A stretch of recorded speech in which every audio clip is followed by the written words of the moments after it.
জেদ না থাকলে জীবন শেষ হয়ে যাবে। তুমি যদি স্বপ্ন দেখো এবং সেই স্বপ্নগুলো পূরণ করতে চাও, তুমি যদি তোমার ইচ্ছা চাহিদা অনুযায়ী জীবন কাটাতে চাও, তুমি যদি জীবনকে সুন্দর করতে চাও, তাহলে জেদ ধরতে হবে এবং যেটা করতে চাও সেটাতে নিজের 100% দিতে হবে। তুমি জানো, আমি জেদি মানুষগুলোকে ভয় পাই। আমি মনে করি এদের জীবনে যখন তখন যা কিছু ঘটে যেতে পারে। এরা এদের জীবনকে যখন তখন যে কোনো মুহূর্তে পরিবর্তন করতে পারে। তুমি অনেকবার শুরু করেছো, অনেকবার চেষ্টা করেছো, কিন্তু সেটাকে শেষ করনি। তোমার সমস্যা ট্যালেন্ট নয়, তোমার সমস্যা অলসতা নয়, তুমি জেদ ধরো না। জেদ অন্য জায়গায় কাজে লাগানোর পরিবর্তে নিজের জীবনকে সাজানোর ক্ষেত্রে, নিজের জীবনের সফলতা আনার জন্য জেদ ধরাটা প্রয়োজন। আমরা যে বলি না যে পজিটিভ থাকো, নিজের উপরে বিশ্বাস রাখো, এগুলো করলে সফলতা পেয়ে যাবে, না। শুধুমাত্র পজিটিভ থাকলাম, নিজের উপরে বিশ্বাস রাখলাম, এটা করে কখনো সফলতা আসে না।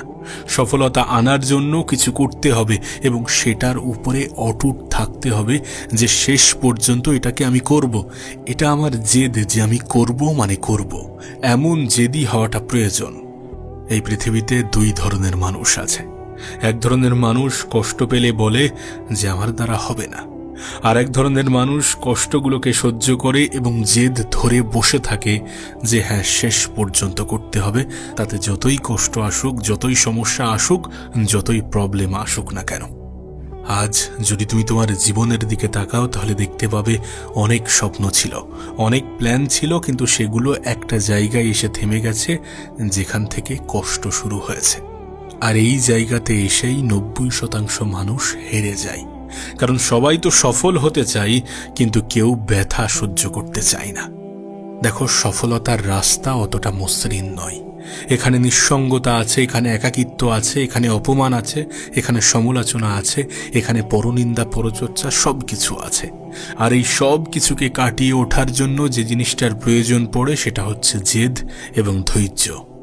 দেখো, জেদ মানে চিৎকার চেঁচামেচি নয়, জেদ মানে জোর করে চাপিয়ে দেয়া নয়, জেদ মানে কারোর সাথে তর্ক করা নয়, জেদ মানে কারোর সাথে প্রতিযোগিতা নয়, জেদ মানে ভিতরে ভিতরে নিজের সাথে একটাই কথা বলতে থাকা যে আমি থামবো না।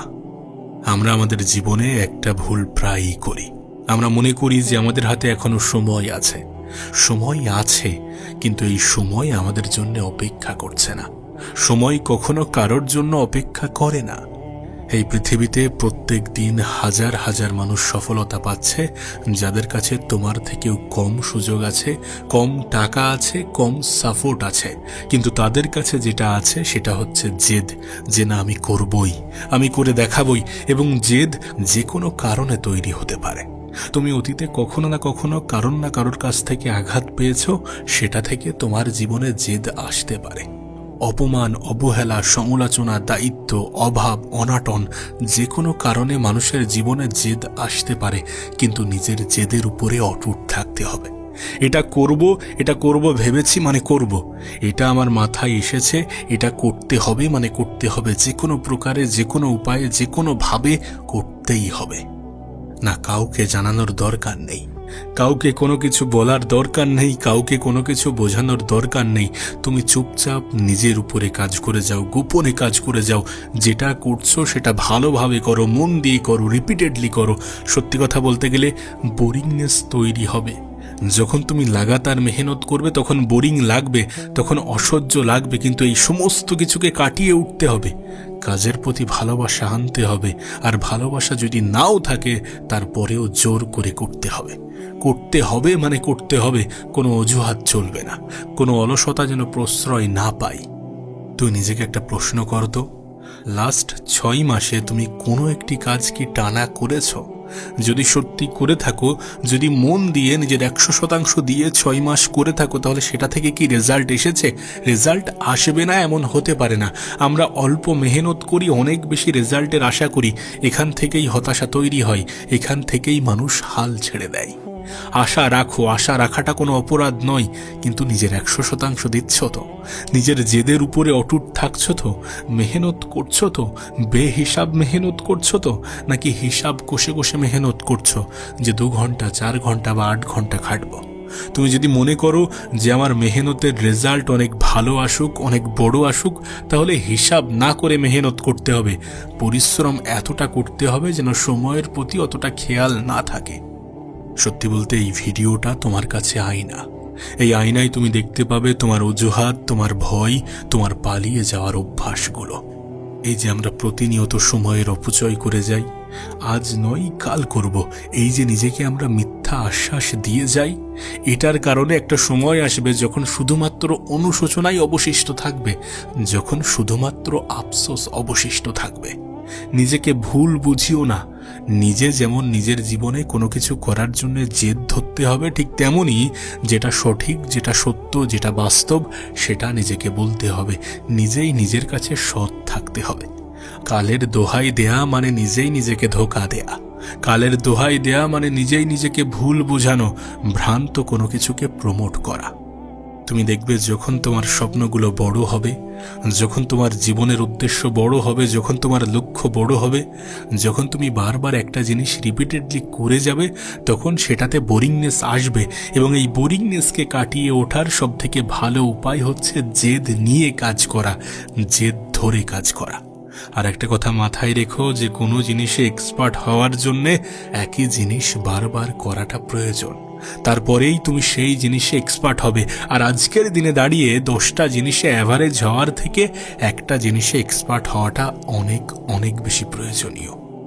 এই পৃথিবীতে 90% সফল ব্যক্তির জীবনে একটি কমন জিনিস আছে, যে শুরুতে তাদেরকে কেউ বিশ্বাস করেনি, শুরুতে তাদেরকে কেউ সাপোর্ট করেনি, কেউ বাহবা দেয়নি, কেউ বলেনি যে তোমার দ্বারা হবে, বরং ক্রিটিসাইজ করেছে, বরং অবহেলা করেছে, বরং হেয় করেছে, বরং হাসাহাসি করেছে। যখন তুমি তোমার স্বপ্নগুলোকে নিয়ে সিরিয়াস, যখন তুমি তোমার জীবনের লক্ষ্যগুলিকে নিয়ে সিরিয়াস, এবং সেটা যদি বড় হয়, তাহলে মানুষ হাসাহাসি করবে, মানুষ অবিশ্বাস করবে, মানুষ মজা নেবে। প্রত্যেকটা সফল ব্যক্তি যারা জীবনে বড় বড় জায়গায় পৌঁছেছে, তাদের গল্পের শুরুটা এমনই ছিল, কারণ তারা মনে করে যে এটা অসম্ভব। আর যখন কোনো অসম্ভবকে তুমি বেছে নাও সম্ভব করার উদ্দেশ্যে, তখন মানুষ একটু মজা নেওয়ার সুযোগ পেয়ে যায়। কিন্তু যখন তুমি তোমার কল্পনায় দেখা জিনিসগুলোকে বাস্তবে রূপান্তরিত করবে, যখন তোমার জীবনে সাকসেস আসবে, যখন তোমার জেদের কারণে তুমি একটা মাকামে পৌঁছাবে, তুমি একটা ভালো জায়গায় পৌঁছাবে, তখন এই মানুষগুলোই তোমার হয়ে হাততালি বাজাবেই বাজাবে। আমি তোমাকে লিখে দিতে পারি, মানুষ সময়ের সাথে সাথে নিজের অবস্থান পরিবর্তন করে নেয়। যারা আজ তোমার বিপক্ষে আছে, যারা আজ মজা নিচ্ছে, তারা কাল প্রশংসা করবে, কাল হাততালি বাজাবে। এটা বাস্তব, এটা লিখে রাখো যদি আমার উপরে বিশ্বাস না থাকে। তুমি আজ যাদের গল্প শোনো, যাদের গল্প শুনে তুমি অনুপ্রাণিত হও, যাদেরকে তুমি নিজের ইন্সপিরেশন মনে করো, তারা কিন্তু একটা সময় আগে ওই ছেলেটা বা ওই মেয়েটা ছিল যাদেরকে হেয় করা হতো, যাদেরকে বলা হতো যে তুমি পারবে না, তোমার দ্বারা হবে না, তোমার দ্বারা সম্ভব নয়। এ বিষয়ে কোনো সন্দেহ নেই যে সফল ব্যক্তিদের শুরুর গল্পটা কুৎসিতই হয়। আজকের দিনে দাঁড়িয়ে যখন সবাই দিকভ্রষ্ট, পথভ্রষ্ট, লক্ষ্যভ্রষ্ট, আজকের দিনে দাঁড়িয়ে যখন সবাই সোশ্যাল মিডিয়াতে স্ক্রলিং করতে ব্যস্ত, তখন তুমি যদি একটু জেদ ধরে পরিশ্রম করো না, তখন তুমি যদি একটু এক্সট্রা এফোর্ট দাও না, তুমি দেখবে তুমি কতটা এগিয়ে গিয়েছো। আজ আমরা মনে করছি যে প্রতিযোগিতা অনেক বেশি, হ্যাঁ প্রতিযোগিতা অনেক বেশি, কিন্তু যারা তোমার প্রতিযোগী তারা সবাই ডিস্ট্রাক্টেড। আর তোমাকে এই ফায়দাটাই তুলতে হবে জেদ ধরার মাধ্যমে, পরিশ্রম করার মাধ্যমে, অন্যদের মতো ডিস্ট্রাক্ট না হওয়ার মাধ্যমে। তোমার মেন্টালিটি হওয়া উচিত যে আমি থামবো না, আমি হার মানব না। তোমার শুরুর দিকে তোমাকে একা থাকতে হতে পারে, অনেক অপমানগুলোকে সহ্য করতে হতে পারে, অনেক কিছু মেনে নিতে হতে পারে, অনেক পরিস্থিতিতে মানিয়ে নিতে হতে পারে। রেজাল্ট ভালো না আসলেও আবার চেষ্টা করতে হতে পারে। এই জায়গাগুলোতেই সবাই হেরে যায়। আর যখন তুমি এই সকল ক্ষেত্রে নিজেকে স্ট্রং বানাবে, নিজেকে মজবুত বানাবে, তখন তুমি আলাদা মানুষ হয়ে উঠবে। আর আলাদা মানুষ হওয়াটা প্রয়োজন আলাদা কিছু করে দেখানোর জন্য। তুমি নিজেও এটা জানো যে এই যাত্রা পথে অনেক বেশি কষ্ট হবে, আর এই কষ্টগুলোকে যখন তুমি সহ্য করতে শিখে যাবে, তখন তুমি অন্যরকম একটা আনন্দ অনুভব করবে। যখন তোমার রেজাল্ট আসতে শুরু করবে, যখন তোমার অপমান করা মানুষগুলোকে তোমাকে প্রশংসা করতে শুরু করবে, তখন তোমার মুখে এক অন্যরকম হাসি ফুটতে শুরু করবে। যখন তোমার পরিবারের মানুষ, তোমার বাবা মা তোমাকে নিয়ে প্রাউড ফিল করবে, তখন তুমি ভিতর থেকে একটা শান্তি অনুভব করবে। কষ্ট না করলে কেষ্ট মেলে না, এ লাইন তুমি নিশ্চয়ই শুনেছ। এই লাইনটি কেউ বলেছে, নিশ্চয়ই এই কথাগুলির মধ্যে যুক্তি আছে। রেজাল্ট পেতে গেলে মেহনত করতে হবে, অনেক বেশি সহ্য করতে হবে, অনেক বেশি লড়াই করতে হবে। এই পৃথিবী এমন একটা ক্ষেত্র যেখানে সবাই তোমাকে সাহায্য করতে এগিয়ে আসবে না। তোমাকে নিজে থেকে লড়তে হবে, নিজে থেকে চেষ্টা করতে হবে, নিজের উপরে বিশ্বাস রাখতে হবে, জেদ ধরতে হবে। তোমার তো চিন্তা ভাবনা হওয়া উচিত, হোক দেরি আমি ছাড়ব না, হোক কষ্ট আমি ছাড়ব না, আসুক দুঃখ আমি হতাশ হব না। এই জেদগুলো ধরতে হবে। এইভাবেই তো নিজেকে পরিচালনা করতে হবে। তুমি কি মনে করো সফল ব্যক্তিরা আজ যে পারফরমেন্সগুলো তাদের জীবনে দিচ্ছে, তারা কি তাদের শুরুর দিকে এতটা ভালো পারফরমেন্স দিয়েছে? না, কেউ পারফেক্ট ছিল না, কিন্তু তারা চেষ্টা চালিয়ে গিয়েছে। তারা থামেনি, তারা হার মানেনি। তারা জানে যে প্রত্যেকটা দিন পারফেক্ট হবে না, কিন্তু প্রত্যেকটা দিন পরিশ্রম করতে হবে। তারা জানে যে আমরা সবকিছু একদম পারফেক্ট করতে পারবো না, কিন্তু তারপরেও করতে হবে। সুন্দর করতে করতে যাতে সময় না হারিয়ে যাই, এই সকল বিষয়গুলোতে খেয়াল রাখতে হবে।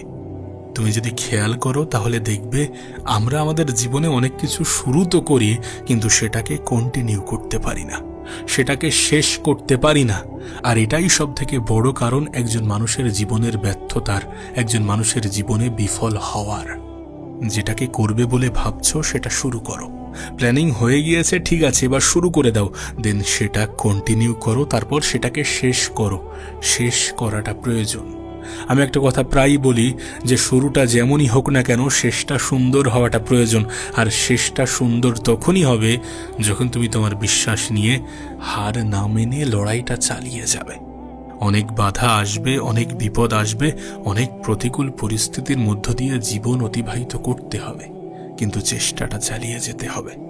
তুমি দেখবে আমরা শুরুতে অনেক বেশি মোটিভেটেড ফিল করি, আমরা শুরুতে অনেক বেশি আগ্রহী থাকি, কিন্তু সময়ের সাথে সাথে যখন বোরিংনেস আসে, যখন ব্যর্থতা আসে, তখন আমরা হাল ছেড়ে দিই।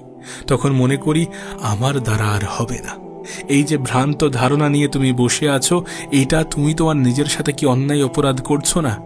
জেদি হয়ে দেখো না। তুমি শুরুর দিকে যতটা আগ্রহী ছিলে, যতটা মোটিভেটেড ছিলে, সবসময় তেমনটা থাকবে না। কিন্তু তুমি যদি শুরু থেকেই জেদ ধরে কাজ করো যে আমি করব, যাই হয়ে যাক আমি করব, করব বলেছি মানে করব, তাহলে তুমি শেষ করতে পারবে।